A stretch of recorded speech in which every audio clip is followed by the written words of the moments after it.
Kalau berbicara mengenai inkonsistensi kurikulum yang seperti Anda sebutkan tadi, lalu kira-kira apa solusinya? Anda harus bisa memberikan solusi dong.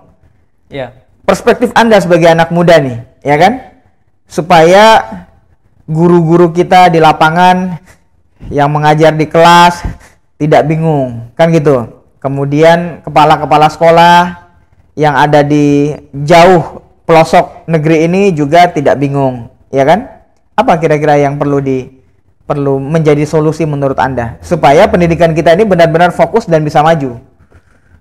Ya, Bung. Tapi sebelum ke solusi, Bung, ada hal yang ingin saya sampaikan.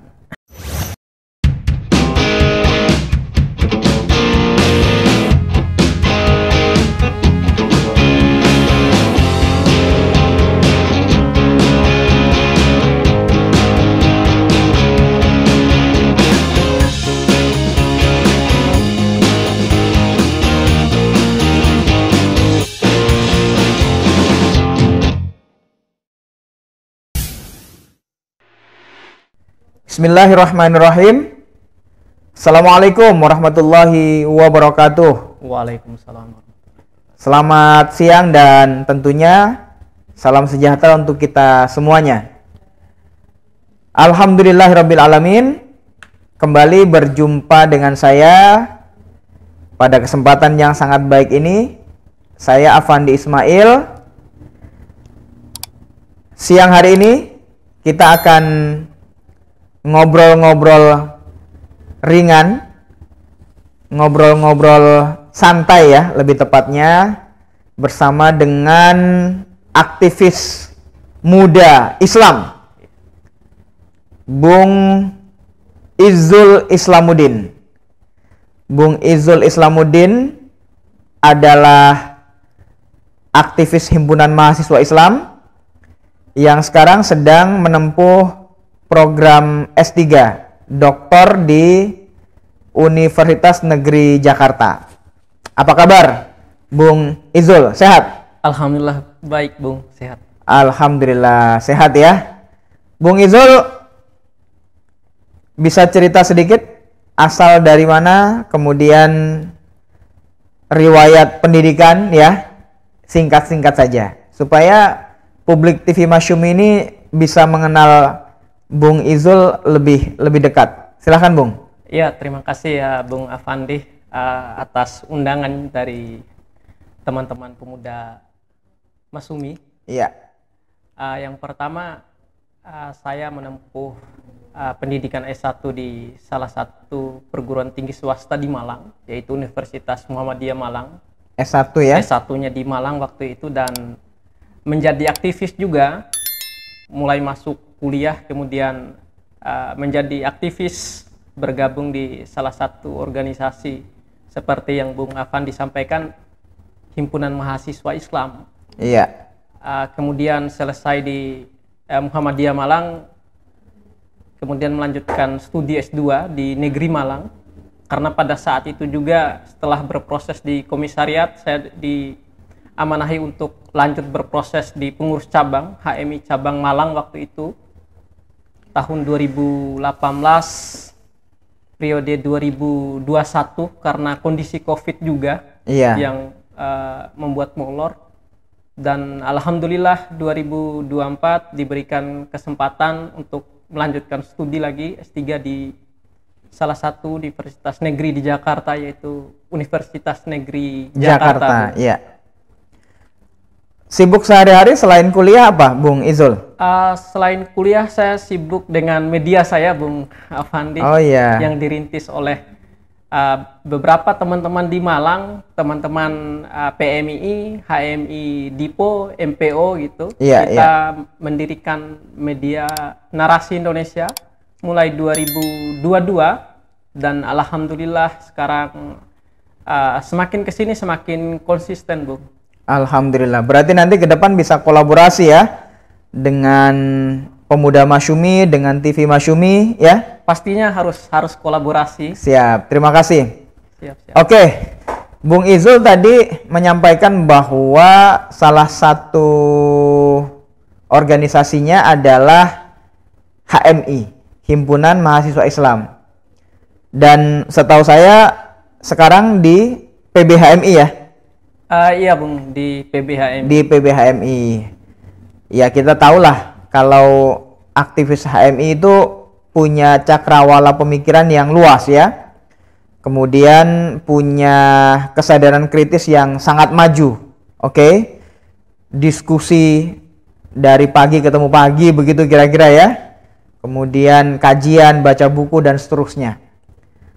Nah, saya mau mendengar nih dari Bung Izul.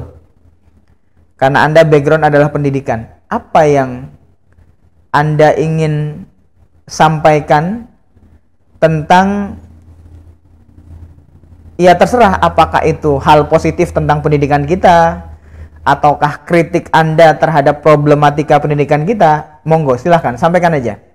Nalar kritis Anda ini perlu kita dengar. Iya Bung Fandi, saya ingin menyampaikan bahwa pendidikan itu sebagai epicentrum dalam membangun sebuah peradaban. Iya. Kenapa saya mengatakan hal demikian? Karena ketika kita berbicara soal pendidikan, itu artinya kita berbicara konfigurasi kita. Oke. Konfigurasi kita sebagai implementator sekaligus yang menerima pendidikan itu sendiri. Nah, artinya bahwa di sini yang memperoleh pendidikan itu adalah kita, yang mengimplementasikan itu adalah kita.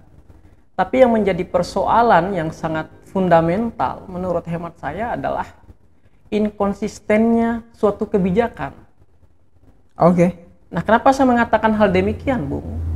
Coba kita flashback kebijakan, katakanlah saya ambil pada subkurikulumnya.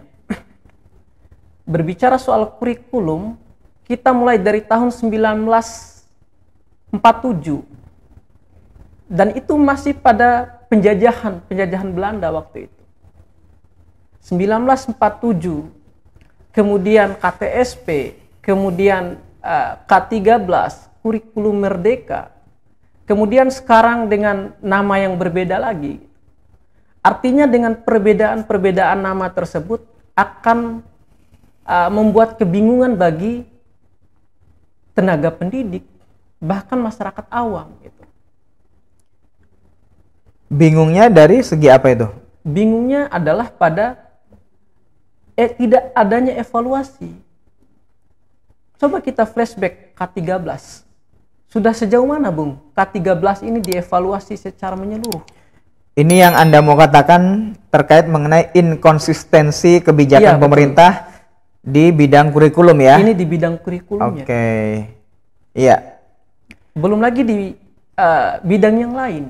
Kalau setahu saya kan di pemerintahan baru Presiden Prabowo ini setahu saya ya, masih menggunakan kurikulum kurikulum Merdeka ya, sebagai legacy yang diwariskan oleh Nadiem Makarim yang kemarin menjabat sebagai Menteri Pendidikan dan Kebudayaan ya, serta Pendidikan Tinggi, karena sekarang kan nomenklaturnya sudah berubah, sudah ada kembali sepertinya. Jadi di era Jokowi yang pertama, periode pertama, ada Kementerian Pendidikan Tinggi, Ristek Dikti ya, Riset dan Teknologi.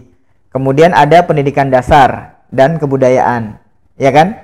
Kemudian di periode kedua Jokowi, nomenklaturnya digabung menjadi satu kementerian saja, menangani semua jenjang pendidikan, mulai dari dasar sampai ke pendidikan tinggi. Nah sekarang ini dipecah lagi, ada pendidikan tinggi, riset dan teknologi ya, kemudian ada juga pendidikan dasar menengah, dan ada satu lagi pendidikan kebudayaan yang dipimpin oleh Fadlizon kan. Nah oke. Bung Izul, kalau berbicara mengenai inkonsistensi kurikulum yang seperti Anda sebutkan tadi, lalu kira-kira apa solusinya? Anda harus bisa memberikan solusi dong. Perspektif Anda sebagai anak muda nih, ya kan? supaya guru-guru kita di lapangan yang mengajar di kelas tidak bingung, kan gitu. Kemudian kepala-kepala sekolah yang ada di jauh pelosok negeri ini juga tidak bingung, ya kan? Apa kira-kira yang perlu menjadi solusi menurut Anda supaya pendidikan kita ini benar-benar fokus dan bisa maju? Ya Bung, tapi sebelum ke solusi Bung, ada hal yang ingin saya sampaikan.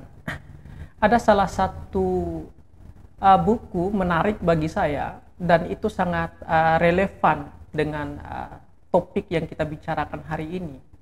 Buku yang ditulis oleh Lemhanas tahun 2021 menuju Indonesia 2045.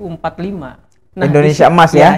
Indonesia Emas 2045 gitu. Nah, di situ ditulis bahwa SDM dan teknologi yang menjadi kuncinya. Nah, kenapa dua hal itu menjadi kunci? Dijelaskan dalam buku tersebut bahwa kenapa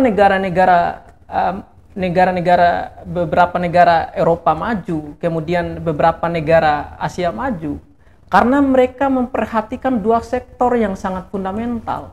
Yang pertama itu sektor kesehatan dan sektor pendidikan.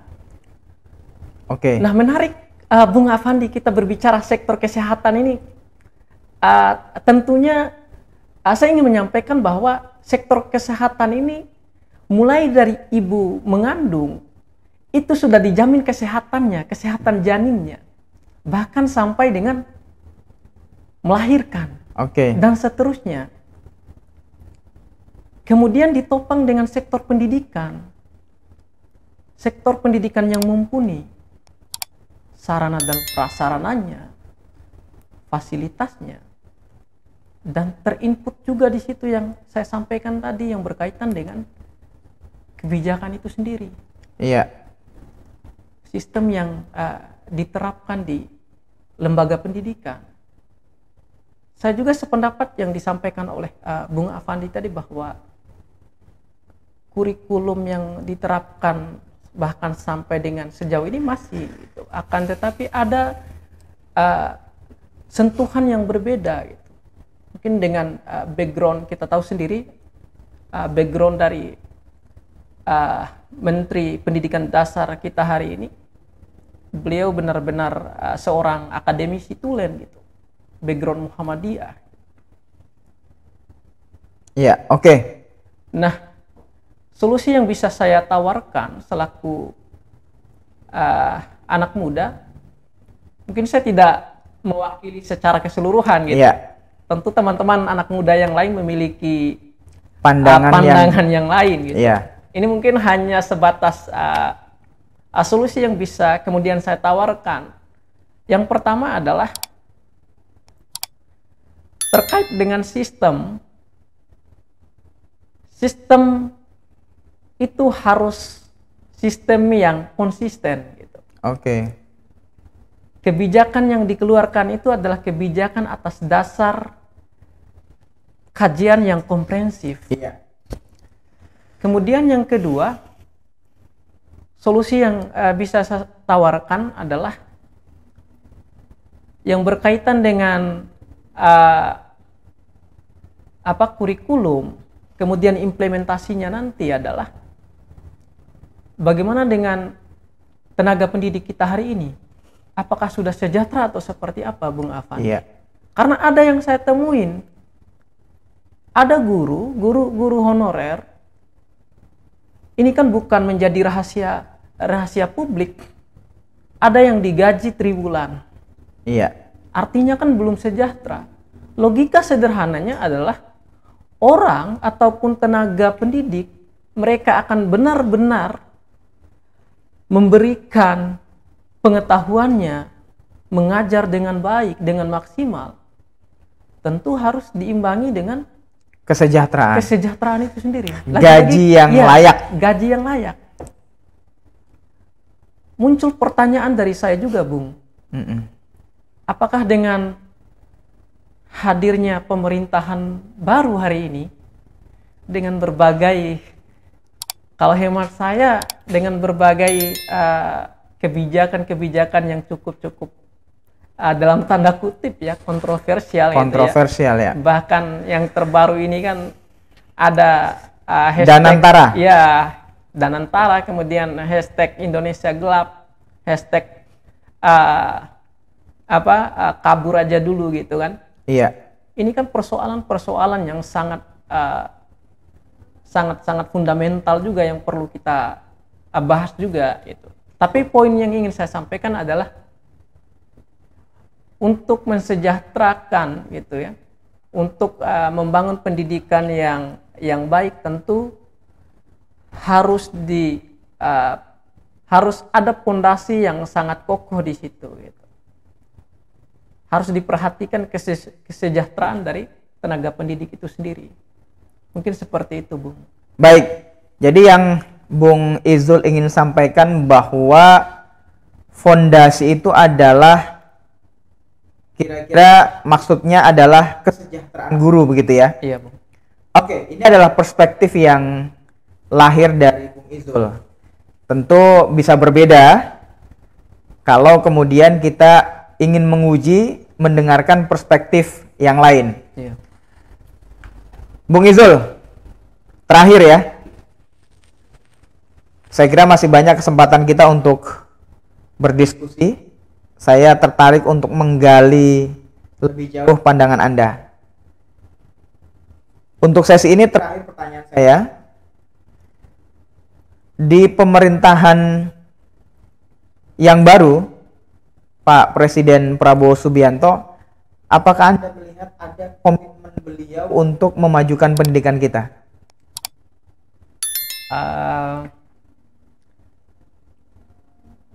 Ini yang saya lihat, Bung Afandi, Iya. dari beliau.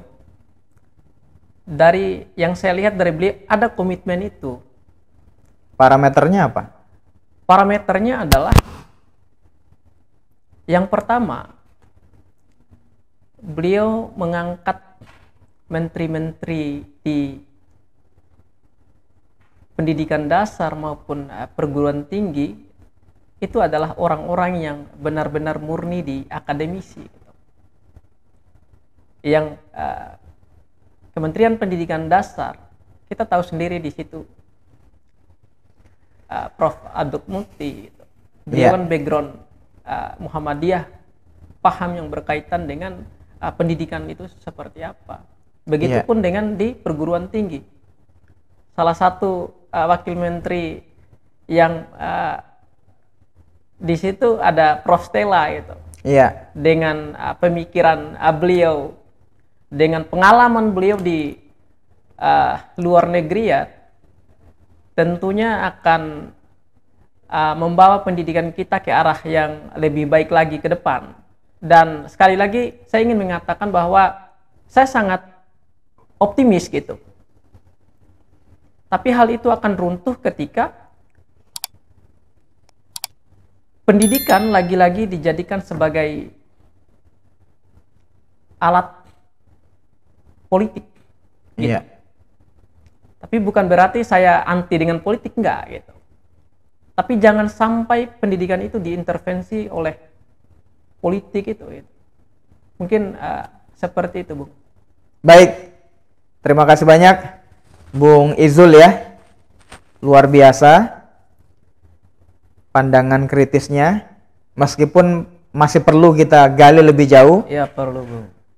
Insya Allah kita akan ketemu kembali pada sesi selanjutnya di podcast kita, yang memang kita mencoba juga untuk berbicara lebih dalam tentunya tentang pendidikan. Kenapa ini penting? Karena lagi-lagi saya ingin mengatakan bahwa betapa banyak diskusi yang berlangsung, baik itu di media televisi ataupun berbagai kesempatan yang lain, hanya mengulas soal-soal politik, Ya, betul. hukum, ekonomi, tetapi sangat jarang mengulas tentang pendidikan.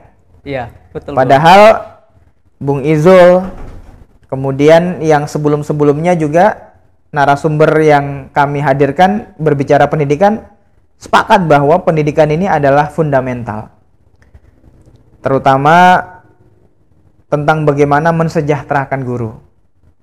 Tentang bagaimana melahirkan sebuah produk kurikulum yang relevan dengan perkembangan zaman dan itu bisa diimplementasikan oleh guru. Tidak justru melahirkan kebingungan di kalangan guru di dalam mengimplementasikan. Soal bagaimana pendidikan ini tidak sekedar hanya berwajah privatisasi, berwajah komersil, tetapi kualitasnya nol. Ada disparitas yang sangat jauh antara pendidikan negeri dengan pendidikan swasta. Justru pendidikan swasta lebih maju kualitasnya, meski berbayar mahal dan hanya bisa diakses oleh kelas menengah ke atas, ketimbang pendidikan negeri yang murah bahkan gratis, tetapi kualitasnya dipertanyakan. Nah, ini yang saya kira penting kita bicarakan lebih jauh. Lagi-lagi, kalau Indonesia ini di 2045 ingin menjadi Indonesia emas gitu ya. Kalau Masyumi kan Indonesia berkah, kira-kira begitu ya. Maka jangan pernah lupa terhadap pendidikan. Demikian pemirsa TV Masyumi di manapun berada. Sampai jumpa pada podcast selanjutnya. Assalamualaikum warahmatullahi wabarakatuh.